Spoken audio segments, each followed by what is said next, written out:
did what? Don't cut your linen before you watch this. I learned this lesson the hard way. And trust me, you're gonna want to hear the story before you grab those scissors. Hey everyone, welcome back to Samplers with Blue. That is Belle crying in the background. Hi baby girl. You wanna say hello to everybody? I'm so happy you're here, and Bella's happy you're here for FLOSSTUBE number 4. A huge thank you to all my subscribers. Belle, come on. And to everyone who watches, likes, comments, and does all the things that help this little channel grow. You guys make this so special, truly. So what have I been up to since last week? We had some friends visiting from out of town, so we played tour guide for a few days, and then showed them around. We showed them around to some of our favorite spots. I also gave Blue and Bella a bath, so they are extra clean and fluffy. I washed all their bed sheets too. I like to change them every couple of days so they always have fresh sheets to sleep on.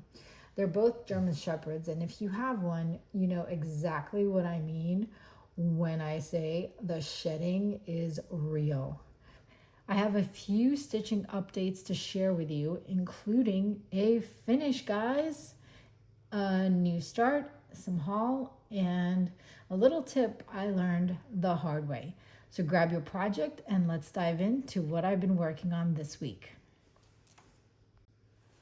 Let's see the progress on Dorcas Haynes by the Scarlet Letter. Again, I'm working on my custom color conversion that is based on the Attic 1700 conversion. I am stitching this on 48 count legacy linen March pain with SWA 103 silks. I'm going to post a picture of where I was last week so that you can see the progress. Now let's see where I am today. This week I finished the first band, which is the first section, which is the alphabet and the Greek fretwork. And then I worked a little bit more on the carnation and the thistle band, which is section number 2. I have a little bit more of this carnation to do, this thistle to finish, and then this carnation, as well as all these other things. And yeah, I'm just very excited and looking forward to keep going and selecting some additional colors for this. Last time I showed you my progress on, oh, these dogs, please hold. Sorry about that. There is a crane in the backyard and the dogs are going nuts. So let's get back to this. All right, last time I showed you my progress on Mary Wallace by Cross Stitch Antiques. As a reminder, I'm stitching this on 48 count legacy linen March pain with SWA 103 silks. I'm posting a picture as a reminder of where I was last week so that you can see the progress of where I am today. All right, so today, as you can see, I finished the first row of letters, and I completed this little band of the pink row. I filled in a little bit of the strawberries in this border. I completed the T. I worked some more on this blue and orange band that is right below the blue lettering, the second blue lettering. I added some more to this light green alphabet. I added some, actually, no, I didn't work on this red. This was the last thing that I did, was this little alphabet. So yeah, that's my progress on that one. By now you are familiar with United We Stand by Blackbird Designs. And last week I showed you all progress on United We Stand. I was able to get a little bit of stitching done on that this week as well, and it's just a little bit of progress, but I must keep working on this and keep plugging away so that I can complete it as I already stitched the completion year. As a reminder, I'm stitching this on 37 count legacy linen. I don't recall the color of the linen. I apologize for that. And I'm stitching this with mostly the called for threads, except for a few that I have changed the colors of. And let's see where I am today. As you can see, I did work a little bit more on the vine, just advancing it forward, getting more of these flowers in, and that's it. Hopefully I'll have some more progress on this next week, and I hopefully will have a finish on this by 2025. Stay tuned. I also wanted to show you, related to this patriotic piece, something that my friend Leela gifted to me. Look at this beautiful scissor and this scissor fob. I definitely use it on this project, but look, she actually made this whole thing with the beads and everything. I'm just so impressed. I'm not sure where to even begin doing something like this, but it is so much fun. Has this nice little movement and weight, and I love it. And it goes with my patriotic pieces. Thank you, Leela. Okay, friends, we are jumping way back in time for this one. Grab your seatbelts because we're going way back machine for this whip. I got this chart at Liberty Hill during our Williamsburg trip in the summer of 2024 with our wonderful friends Dawn and Jane. We had such a great time, and that's where I spotted this adorable chart from Plum Street Samplers called Winter Blessings. I just couldn't leave the store without it. I did kit it up at the shop. I'm stitching it on 46 count Weeks Dye Works Confederate Gray, and I did a custom color conversion using Tudor silks. Oh my goodness, look at these beautiful Tudor silks. Oh, just love them. Just absolutely love them. I just love how these colors turned out. The cool tones are just so perfect for winter stitching. I started this one on July 9th, 2024. And if you're interested, just let me know in the comments below, and I'll put up all of my the Tudor silks that I selected in the description box for the next floss tube. If you wanna check them out or maybe try them yourself. And guess what, you guys? It's a finish.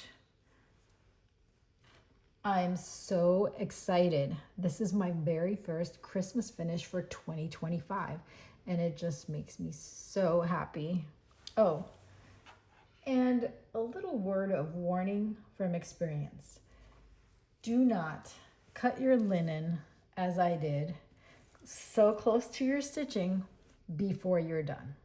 I made that mistake with this project, and let me tell you, it was not fun. I wanted to make this piece more portable, so I ended up cutting my linen. Well, guys, I only had about an inch between the edge of the stitching and the edge of the linen. Definitely not enough room to easily stitch this piece. This piece ended up being so tricky to hold. I stitched everything in hand, and I had to keep adjusting it the entire time because it kept slipping out right out of my hands. Lesson learned, always leave yourself a generous border of fabric to make sure your stitching goes a lot easier. I would, going forward, probably leave between 2 to 3 inches minimum between the stitching and the end of your linen. I hope that you learned from my mistake, and I can assure you that I will not be making this mistake again. I have advanced quite a bit since 2024, but still, this was painful. It's probably why it took me so long to finish this. Now, here's where I need your help.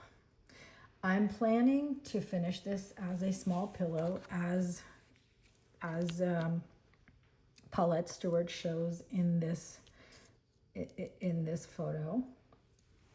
And I've picked out 5 fabrics that I'm considering from my stash that I'm considering to do the back of this pillow. I can't decide which one to use, so please help me.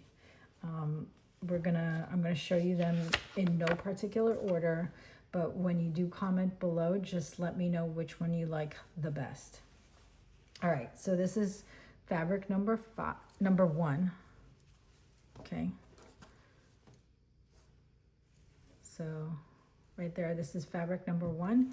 If you like this one as the backing for this, just let me know in the comments below. Let's go to fabric number 2. This is fabric number 2. All right. If you like this one, just say number 2 below in the comments. This is fabric number 3. If you like this fabric, let me know in the comments below. Just say number 3. This is fabric number 4. That's not reading quite very accurately. It's not as, it's this color in real life is not as aqua, I would say. It's much more toned down. But anyway, if you like this one, this is fabric number 4 for the back. Just say number 4 in the comments below. And lastly, fabric number 5. This one is fabric number 5. If you like this the best, please comment below fabric number 5. Thank you. I'm very curious to see what you guys pick out. All right, Stitchy friends, I'm so excited to share a new start with you all. Being that it's Christmas time, well, it's not Christmas time. What am I saying? Christmas time. It is, it's fall, but I generally do get into the spirit of Christmas a little bit earlier. It's been rather warm over here, so haven't really had that, but I've been wanting to stitch this project ever since I saw it on other FLOSSTUBers videos a couple years back. It's from the 2023 Punch Needle and Primitive Stitcher magazine, the winter issue, and the pattern is absolutely adorable. It is the Merry Little Christmas Pillow by Teresa Vanette. I just love this little pillow with charming little details. Like, look at these skates, the little snowflakes, the tiny presents, the Christmas baubles, and of course the sweet cardinals. Love it. I am stitching this on 40 count Newcastle linen in light mocha using my own color conversion of overdyed silks. So this is the linen that I'm using, and these are the silks that I've selected. It's just different brands of Belsoise, Cascade House, and Dinky Dyes. These are overdyed silks. If you're interested in my custom color list, please comment below and I'll share it in my next FLOSSTUBE video. But let's see where I'm at. This fat half of this large fabric, which I have yet to cut. All right, let's zoom in on that. So I started on the H, which is, usually I start on the border, but this doesn't really have a defined border. So I started on the H just to give myself a place where I can continue to move along.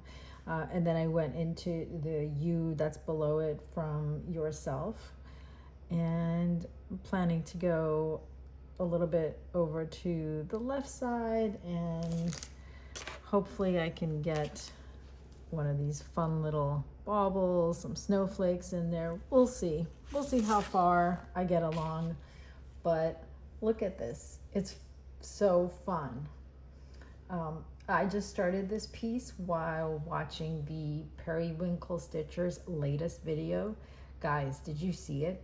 It's over 3 hours long. I'll definitely be tuning in this week as I cozy up and keep working on my whips. She's such an inspiration, and I love seeing all the new projects she's tackling. Fun fact, I actually met her at Sampler Symposium this past January. We sat pretty close. She is even sweeter in person. She actually gifted me this beautiful little needle book, and I'm keeping my needle for this project because I started working on it while watching this latest video. So it just reminds me of her. And yeah, I just wanted to share that with you guys. Oh, and I keep saying it, but I'm really going to get my sewing machine out to start quilting. So please, guys, keep me accountable on that.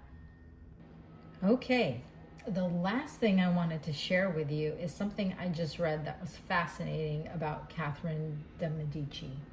You probably know her as the Italian noblewoman who married King Henry II of France, right? Well, she was much more than that. She was a huge patron of the arts. She even restored the Louvre, which was recently robbed of some jewels. Hopefully they catch those thieves. And she built the beautiful Tuileries Palace, which sadly got burnt down during the Paris Commune in 1871. I think people saw it as a symbol of the monarchy and of oppression. But I actually think it was such a gorgeous building, but history sometimes takes unexpected turns. Here's the really cool part. Catherine was also an avid stitcher. She loved needlework and spent loads of time stitching with the women in her life after dinner. She was teaching them embroidery.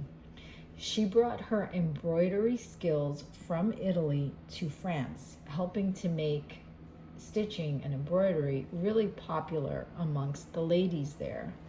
She's actually connected to a special stitch called Punto Madama or Madama, which is a beautiful double running stitch style that was used in elegant geometric patterns. Inspirations magazine even has a project kit called Caterina that showcases this stitch. Definitely something I want to try someday. I think it's been sold out for a while now, but sometimes they do they restock their kits. And I'm in their newsletter, so hopefully that will be one day restocked. It's amazing to see how stitching connects us across centuries and as a social and creative activity. And honestly, that's one of the big reasons I started this channel alongside you. I love putting on FLOSSTUBE videos and stitching as if we're all in the same room together, learning from each other. It brings me so much joy, and I'm really grateful for this community. Thanks so much for listening to this little history nugget. If you enjoyed it, let me know in the comments, and maybe we can explore some more historic stitching. All right, friends, that's going to wrap it up for FLOSSTUBE number 4. Thank you so much for watching, for subscribing, for liking, for commenting, and of course, for stitching along with me today. If you have any questions, just drop them down in the comments and I will get back to you. If you haven't already, please consider subscribing to my channel and liking this video. It really helps and means the world to me. Thanks again for hanging out, and I'll see you next time. Happy week of stitching.